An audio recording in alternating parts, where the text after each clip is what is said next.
be right back. And the other question that I have for you on a much lighter topic is, Dominic, do you love coffee? I don't love coffee, actually. Well, that's too bad because our sponsor is coffee. Aaron's opinion. Aaron's opinion. You could have just lied. That would have been that would have been acceptable to lie on a podcast. It's a podcast. It's okay to lie. It's all right. All right. Without his help, I can say that Aaron's opinion is brought to you. Aaron's opinion is brought to you by Blended Joe LLC. BLENDEDJOE.com. If you love fruit in your coffee, if you love nuts, if you love light coffee, dark coffee, if you love in the middle, or hey, maybe you want to buy a certain coffee that supports a charitable cause that you agree with, well, Blended Joe, we've totally got you covered. As I like to say, I guarantee that you will love that, whether you're sitting on your couch listening to Aaron's opinion, or if you're on the go, you'll love every sip from Blended Joe. Until the end of August, 20% off. Promo code Aaron, AARON. All right, back to our guest who doesn't like coffee. Okay, go. So what other topics do you want to talk about? what else? So I think you're really on to a lot of really important conversations that need to be had and need to be broken down quite a bit in the community. Um, now we don't get into, and we don't need to get into personalities, but I just have to ask, if you're on our particular group on Facebook, have you had other conversations with other blind people? Maybe just on Facebook in general. Not really. I mainly listen. Like I said, I'm new to the community, so I don't really know the rules of like communication and Right. engagement. Well, the So rules would be, well, it's Facebook, so the rules, I mean, that's a good question. The rules would basically be the same. It's Facebook, see? So it's the Facebook rules. You talk to whoever you want to. Hmm. I see, and I come from the tech world too. So in the tech world, there's things not that you don't say, but there's especially with people you don't know, there's lighthearted conversation, there's deeper conversation in the black communities. There's things you say and things you don't say, and that's why I said I joined the Facebook group, and I just wanted to learn to begin with and kind of ease my way in and fit in. Hmm. I found it interesting, especially as a tech guy. I found it interesting about the some of the apps that were in there and what people were saying about the apps. And I did answer a few questions about experience, like how did you discover these apps? And it's it just fascinates me. Like when you talk about experience, Hmm. that's my biggest thing. Like I said at the beginning, I was born and raised in the UK, and Right. as a basketball player, I traveled pretty much my whole life. And Mm. I ended up going to university into rural, really, really rural Alabama. From the inner city London to really rural Alabama, there's almost two completely different cultural spectrums, but I got to learn about experience. And now I don't agree with everything, especially in Alabama, but I had to appreciate other people's experiences and how they view life in through a different lens. So Sure. listening is like super. It's grown to be super important to me, and coming to the Facebook group Hmm. is that's what I've been focused on right now, and I will find a way to fit in and try and contribute. And I want to help where I could possibly help. I'm not even quite sure where I could help other people quite yet. Yeah. Well, I think for one thing, I think you should put your oh, let's see. I think you should put your podcast in our group. I think you should Okay. post it. I mean, I'm gonna get your link. Um, and I'm going to certainly listen to what you have to say because what you have to say is interesting. But you should certainly, in fact, after we record, if you could send me your latest episode, I'll put it in this in the description. But it's really interesting stuff, really is. As far as basketball, so did you play like professionally? At a young age, I played professionally. So in Europe is very different to America. Right. America, you're not considered. You really can't play pro outside the NBA in America. But in Europe, you have lots of leagues where it's professional from a young age.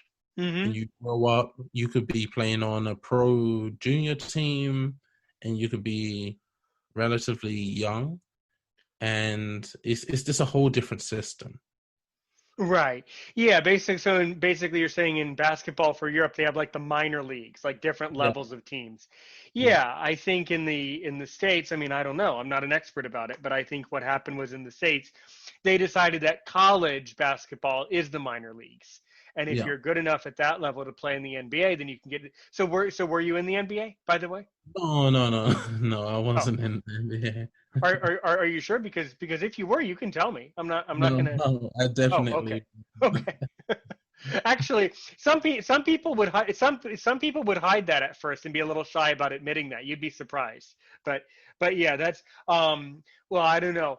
What would be your dream team if you could like try out for any NBA team? Who would you try out for? Are you familiar with Houston Rockets? Well, I mean, sounds familiar. Houston Rockets. Okay, what do you like about the team? What part Okay. of your personality jives with the Houston Rockets? It was one of the first teams that I ever watched play, and it's one of the first teams that I said, "Oh man, I love this. This is good. I don't know. I don't really know what's going on quite yet, but at a very, very young age, I watched Houston Rockets, and ever Hmm. since then, loved them, really. Cool, cool, excellent. Yeah. Well, Yeah. and what countries did you play in Europe? Oh, man. France, Spain, Slovenia, Germany. I think that's about it. I think Cool. that's Well, that's interesting. Bosnia. Oh, wow.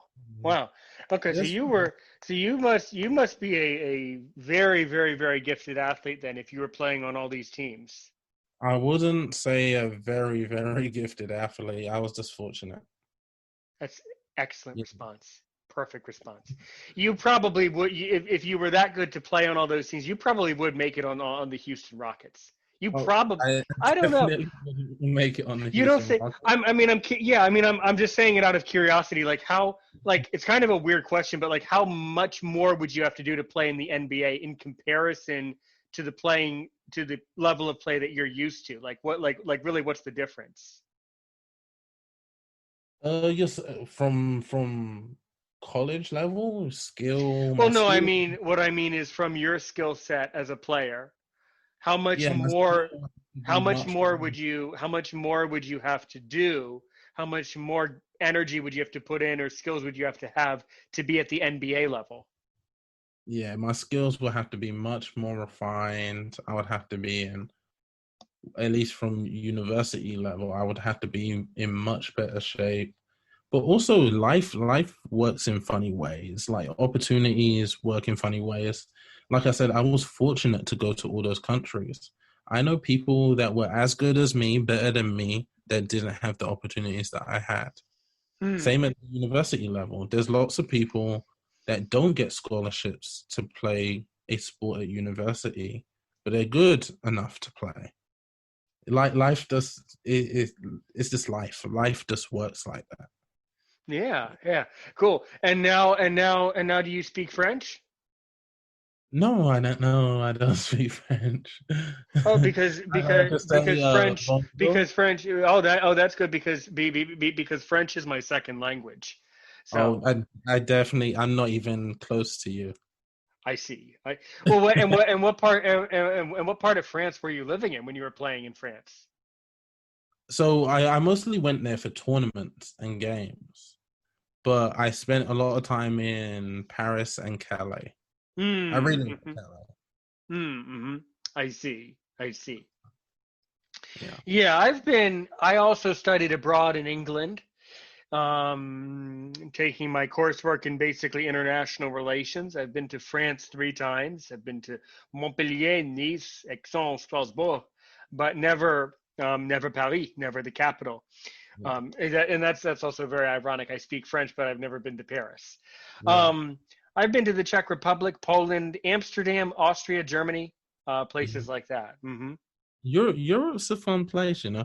I never realized how easy it is to travel to different countries in Europe until I went Yeah, to the States. The States is so big. right. Like, you can be driving for hours and not even leave the state. True, true. And it's interesting because I think that's how our country developed. You know, we developed as a society that was supposed to be different from Europe. Um, and we basically developed as a very individualistic society. So, um, it can be very isolating to live in the United States. We are not connected with other countries nearly as often. So, yeah, it's tough, but there's not really anything I can do about that. Yeah. Hmm. Yeah. So I guess one of my questions to Sure. you too is like, we discussed some of the problems, like we just mentioned the isolation and some of the psychological problems, and even when you get to problems of, you spoke about internal conflicts within the blind and visually impaired Of community. of which there are many, right? Hmm. And are events held to try find solutions? Like, this is what hackathons are about, right? And even though the way I framed it in a technological sense. You have different variations that sometimes it's just coming up with ideas. Sometimes it's coming up with designs. Sometimes, like I said, focus on maps or data or building hardware. You have these different types. Do you have any of these kind of events in the community? So we have, of course, I mean, if you want more information, you should look up the National Federation of the Blind. They do, in fact, have conventions. This year they had to have a virtual convention, but really, they never really, in my opinion, it's never it's never marketed, I guess. It's never really delivered in the sense of we need to here are the problems we need to fix. So it's just the problems just kind of keep getting worse and worse and worse, with every year. Hmm. That's it's really interesting. And it's very concerning. It's both Yeah. interesting and concerning because the problems that I'm seeing are not problems that are getting better. The problems that I'm seeing in the community are really, in my estimation and in my opinion, worsening and worsening with every year. The difficulty for me, and where I especially find an interest within the blind and visually impaired community, is, at least in hackathons and hackathon type events, you want to be focused on solutions. And if you think about your everyday life and how you navigate, especially navigate places you haven't been before, you're focused on discovery, you're focused on solutions. It, and that is a frame of mind, that creative frame of mind that you need to be a really great problem solver. I believe the community is naturally great at solving problems. And it's interesting that there is this internal conflict going on, or there is this really super emphasis on the problems when actually the community is naturally built for solution based thinking. Yeah, that's you're 100% correct. If there's any community that should solve the problems, it should be the blind community. Definitely, yes. And I don't